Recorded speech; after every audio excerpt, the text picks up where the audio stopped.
Yeah, so the last week, the last topic of this course, um, and it's wisdom in the center of our little mandala, our spiritual compass. And, as you know, we're actually a slightly different way, but going through the 6 perfections, and obviously this is the wisdom one. And as I've a few times mentioned, each one of them is often written about as the most important, but in slightly different ways. Especially the last one, especially the wisdom, has that kind of sense around it of being. There's some statements to the effect that everything else is for the sake of this. The rest is all kind of the groundwork, We must have the groundwork of morality. We must have the motivation of generosity, giving, wanting to, others' wishes to be fulfilled, compassion, loving kindness. We must have the foundation of stability from morality. We must have the, endure the patience that we don't, because anger can be very destructive. So we must, that becomes very important to overcome anger. Then we must make effort in order to make progress, and from effort, only without effort we cannot achieve concentration. Without concentration, then we cannot actualize the wisdom side fully. So the wisdom is about, it's about understanding how things really are. And that can be pursued out of just intellectual curiosity. And as far as that's concerned, there's nothing wrong with that, but it's not really what we're talking about here. That motivation of intellectual curiosity isn't adequate if we're looking at it from the point of view of its real spiritual value, its importance in the spiritual path. It's not about, satisfying our intellectual curiosity. The reason why it's important is because what we're trying to do is to transcend suffering, if you like, or to reach a state of true satisfaction and fulfillment in life. Those two are very closely connected, obviously.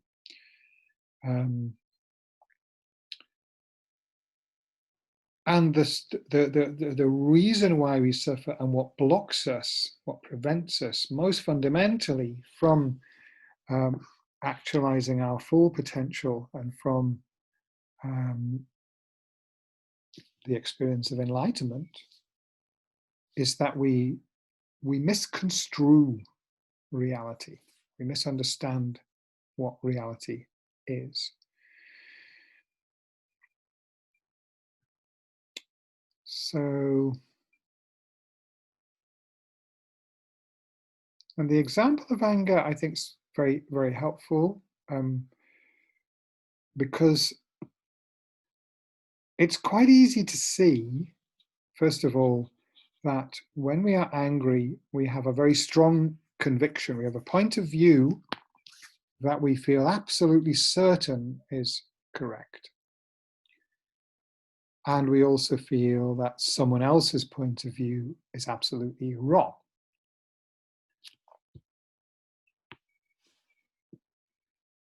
And they feel the same way about us.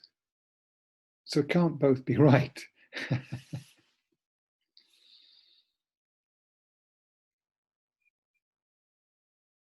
And as I mentioned, I think you can say the main cause of wars is that people have different points of view. Wars between Catholics and Protestants, and Muslims and Jews, Shias and Sunni Muslims, communists and capitalists, you name it.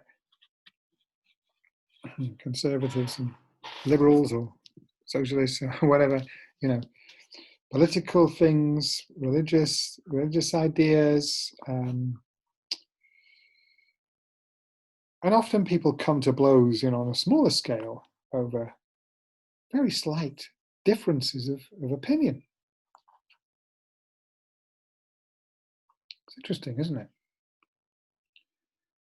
We identify very strongly with our view of the world because we confuse our view of the world with reality. We can't tell the difference. We can't see reality as something alongside our point of view because our point of view is what we see reality with. So it takes some real kind of reflection, contemplation, different kind of awareness to understand and realize what I'm seeing is a combination of the reality and my point of view, because it appears as if I'm just seeing reality. It's like I'm looking through a window and I see what's the other side of the window and don't realize that I'm also seeing the window. Or speaking for myself, I'm wearing glasses. So I see the world through my glasses. If I had different glasses, I'd see the world differently. So I interpret the world, I see the world through my point of view. And so I can't tell that that's the case unless I meet someone with a different point of view, which happens often. But the natural reaction is that person's got it wrong. It's not like that because I can see that it's not like that. So if I'm wearing yellow glasses and someone else is wearing red glasses and they see the world red and I see it yellow, I know that they're wrong because I know it's really yellow, right? Unless I know that my glasses are yellow. And that's how it is with our point of view. At least that's my point of view. Points of view are very, very powerful indeed, aren't they? We used to see the world as flat and at the center of the universe. And now that point of view seems ridiculous.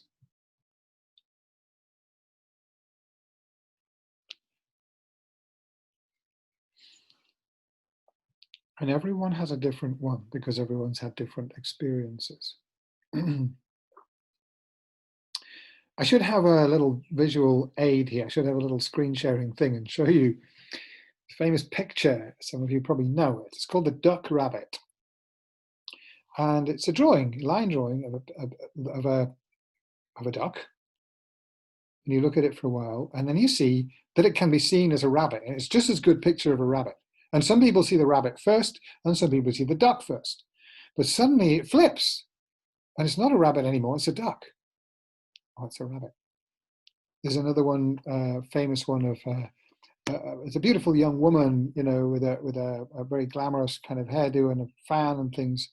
And then you look again, and suddenly you see this old woman who's kind of bent double, and it's a very dramatic sudden flip called the Gestalt switch.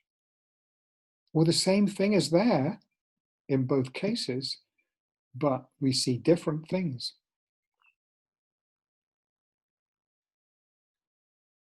And it's like that with pretty much everything.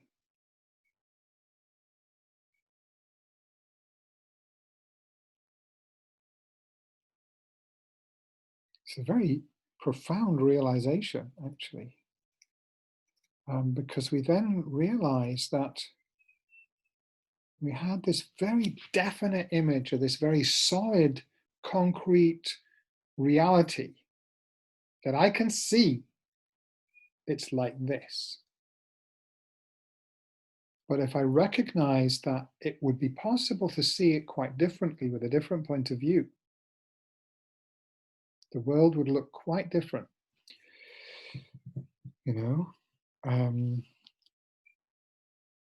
looks very different to a devout Catholic and to an atheist and a Buddhist, for instance.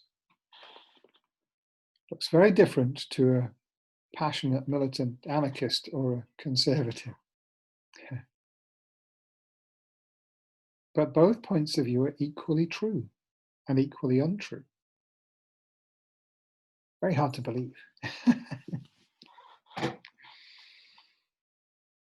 Because of course, I mean, you know, if you have a certain point of view, we may be inclined to make certain kinds of mistakes. So I might be in a debate with somebody, and I actually know, I mean, sometimes I really do know that what I'm saying is true, and they don't understand that particular thing. But whilst that might be true, at the same time, my judgment about their point of view will be very faulty, because there'll certainly be things that they can see better than me because of their point of view. And I'll be believing things that inevitably, because I have a point of view, I will be believing things that aren't true because I can't see everything the way that it is. So, yeah, this is really something to reflect on and, you know, to examine. We get a lot of opportunities to see when people are conversing and having debates about things. See how people have different points of view, and sometimes it's interesting you find somebody who has a different point of view to just ask them about it, and being very careful not to get into an argument and convince them there's something wrong with their point of view, but really listen and see, get curious about, well, how can they have that point of view? Tell me, you know, I'm really interested. What's it like to be a devout Catholic, for instance? You know, if that's something that puzzles you, how can someone believe that? Listen to what they say. Now, they may say some very strange things, but after a while, if you listen for a while, and get into a good kind of rapport and exchange, and you know, get them to tell you a bit about themselves, you probably will begin to see that their point of view isn't as crazy as it might have first looked. Or we look at how people debate with each other, and we can see, well, you know, they're fighting like cats, but it's just because this person sees things this way and that person sees things that way.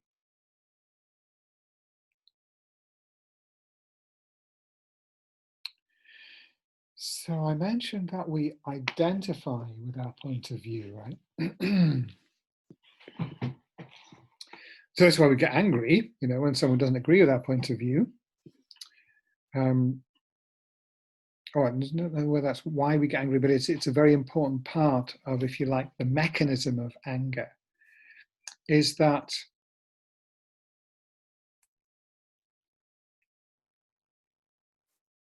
I identify myself with my point of view, okay?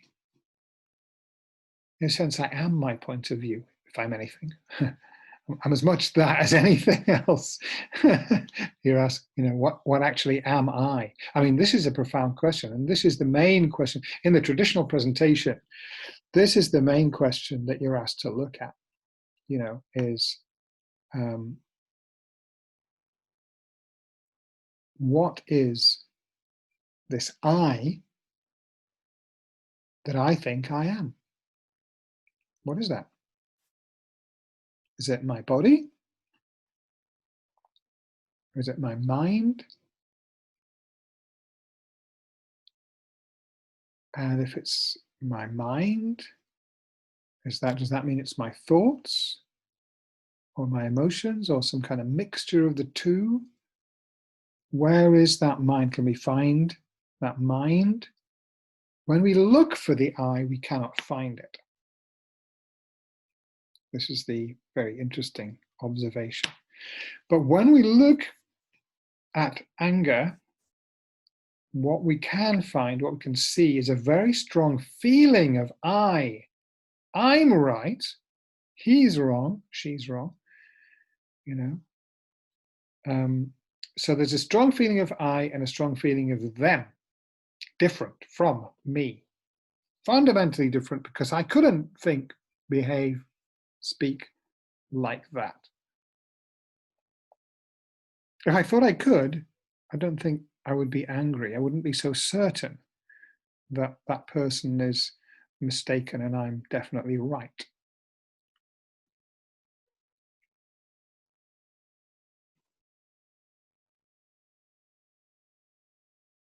So I think what I'm getting at here, we did a little bit of the meditation. We did that also earlier in the course, looking at attempting to inhabit somebody else's point of view, particularly if we have a difficulty with them.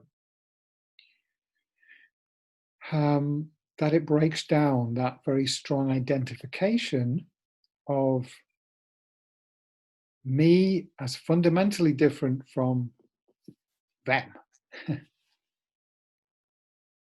Because it's actually not that difficult to do. I don't know how many of you, found it able to do that, to, do that exercise of imagination, of imagining being that other person and thinking the thoughts that, as far as you understand, they would be thinking. We can identify ourselves with somebody else like that, and then the sense of them being utterly different completely disappears, of course.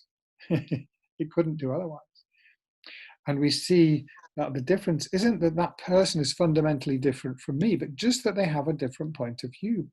Just sometimes it's almost as literal as that, but it's because they're standing here and they're standing over there, and I'm standing over there. And what we see is different because we're standing in different places. Point of view, very, very expressive, um, you know, figure of speech, phrase. It's where you're standing that depends what you see, right? It determines what you see. And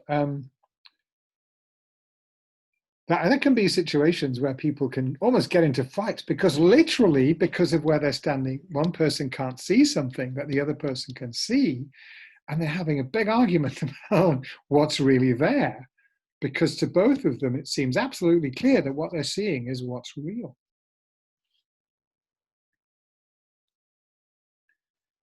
So we believe in this, and we believe in this self that is right. Very, very important point. Okay. So when I'm angry with somebody else, I have a concept of that person, of who they are, what they are, and that they're wrong.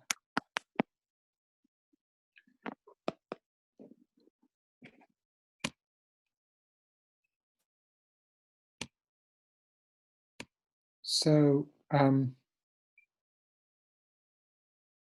again, that concept is, generally speaking, or to a great extent, that's what I relate to with somebody else. Is, as soon as I see somebody, and as soon as I get any information about them, I have this concept that this person's like this. I make a judgment based on something they've done or something that they've said. They're like this. They are arrogant, conceited, or they are, mouse-like, timorous, or, all of these different qualities, characteristics we attribute to them on the basis of some, maybe just a single action that they've done. And then we label them that way, and that's when we relate to them through that mental image, that concept of who they are. That isn't who they are at all. Our mental image, our concept of other people is not what they actually are. That's actually true of everything, not only people, everything that we see. Now, we can have a direct experience, so, and I think I've talked about this before, that we can have moments of real deep connection with somebody else where the thinking mind isn't getting in the way and we're really responding directly to the immediate experience of what's happening now in that space of connection between us. If that phrase, carries some meaning for you, it does for me. We have those experiences. And we have those experiences also sometimes, not with people, but just in nature, for instance, where we're not thinking about, oh, what kind of tree is that? What kind of bird is that? Or, but we're just experiencing the moment-to-moment reality of what's happening without labeling everything as this or that, and analyzing it and thinking about it, but just sometimes we can just be momentarily open to experience. And that's a very beautiful, very peaceful, kind of experience. And we can have it in meditation as well. I talked about going into the stillness in the meditation. Sometimes when the thoughts do subside, we can have that experience of pure peace, stillness, calm. And then there's no I experiencing that until we start to think about it. And then the I is in there. So this kind of conceptual mind that thinks and analyzes and judges the way things are is very connected to the sense of I.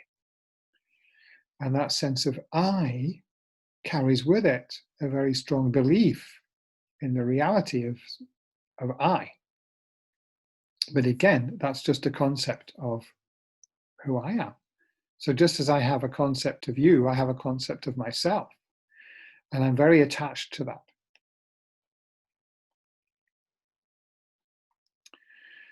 So we carry around these mental images, fixed views of people, things, situations. And they're very important, they're very necessary. They're kind of like a tool, these conceptual understanding that we have, and this kind of somewhat, mechanical kind of like toolbox of how we get around the world, of our ideas and beliefs of the way things are. They're very useful and important. However, they're not reality itself. They're just like a picture of the reality. And if we confuse that picture with the reality, then we may get into trouble. So, I talked about anger. The other main one that from Buddhist point of view is the attachment, so that we can get an impression of somebody or something, and we have an experience of pleasure, and then the belief that arises together with that experience is, this person or this experience or this whatever it is, might be some kind of delicious food or something, is absolutely, perfect, wonderful, and I want more. And we know that gets us into trouble as well.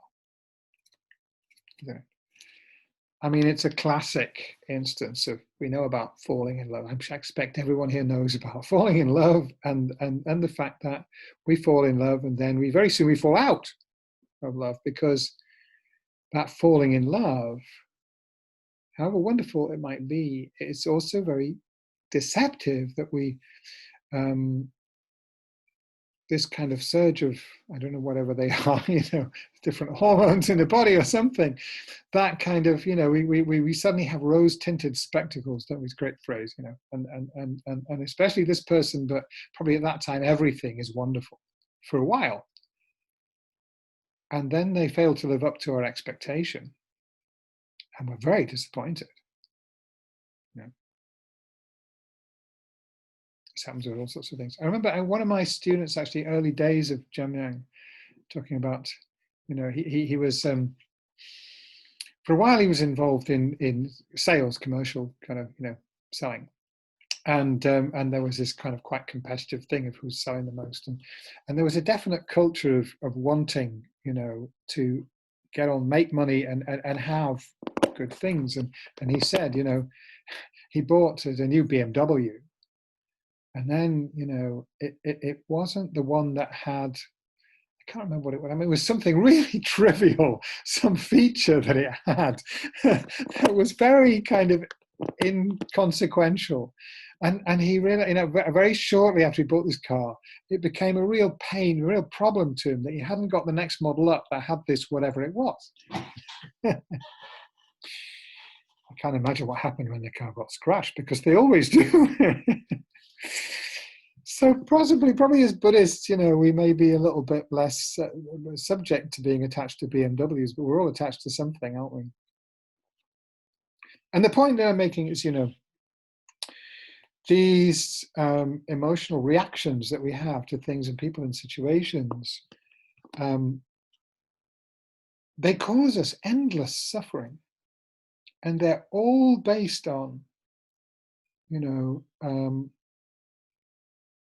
same process of that we identify some situation or some person or some object in a certain way, and we make a judgment about that, and we believe that judgment, and it's all related to I, isn't it? So this thing or this person or this situation is really like that out there, separate from me, good or bad, in itself. And there's no ability, when those emotional reactions are happening, there's no ability to see that actually what I'm experiencing is a product of the reality plus my way of seeing that reality. But as soon as we recognize that, there's alternative ways to see it, then the power of that destructive emotion is massively reduced. And the more, and this process, of seeing through this, it's called self-identification in Buddhism. That I identify me as like this, and everyone else and everything else is like that or that or that, and this is good and this is bad, and that's really how it is. All of that is fictitious. It's unreal. It's untrue. It's not the way things are. And the more that we can see that, and the more that we can decouple ourselves from our point of view as being something fixed and true, and be able to come back to just experiencing what's in front of us without a judgment.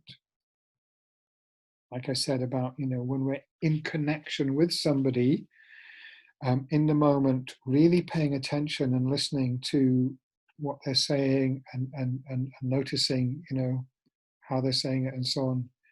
Not in a way of analyzing and naming what that is, but actually paying attention in the moment.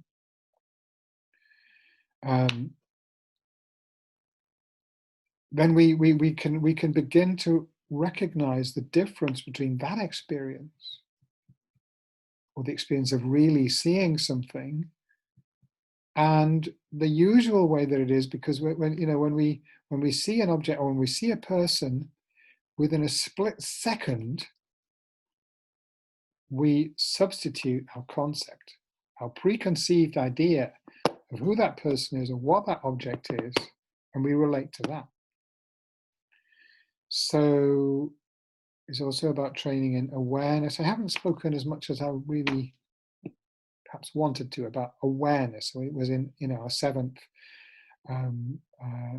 element in our spiritual compass, but clearly there's a very close connection between awareness and wisdom.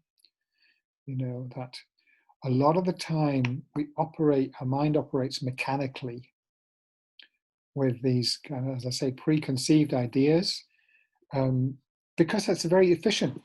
We have this huge stock of these concepts that we can pull out and we can manipulate and we can do things with them, and they're very useful, but they actually distort the reality that is in front of us. And that reality cannot be encapsulated, pinned down in a concept. It's like, the entomologist who sticks a pin through a butterfly. Well, that's not a butterfly anymore. Reality is like that. So when Ellie asks, what is reality like? It's very difficult to say what reality is like. Much easier to say what it's not like.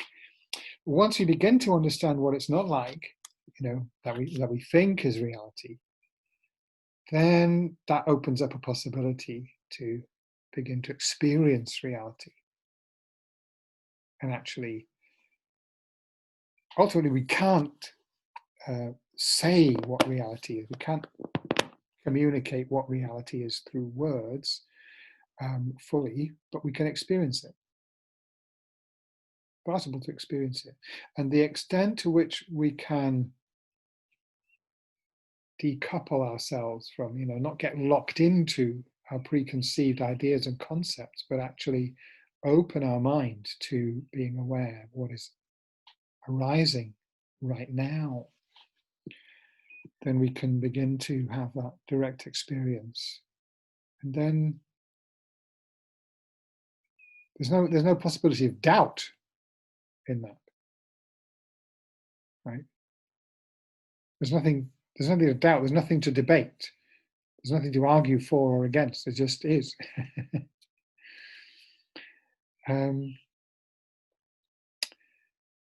So, this is it's a big topic. I mean, in the Tibetan system, our tradition, how do they study this? Well, they start when they're 8 years old, and they study it for 20 years, and then they go into the mountains to meditate for quite a few years. So, this is really just a very, very little taster, I'm afraid, of this wisdom aspect. I will be going into quite a lot more depth, especially in the third term of the one-year course that's starting in September. So if you're particularly intrigued by this, then I'm going to be, not just talking from theoretical point of view, but we're going to be working on gaining some experience of it in meditation. In all three terms, actually, but especially in the third term of that year. So I'm sorry that I can't condense it all into one short talk. But I hope that's been, just enough to kind of get your mind, into looking in a few different places and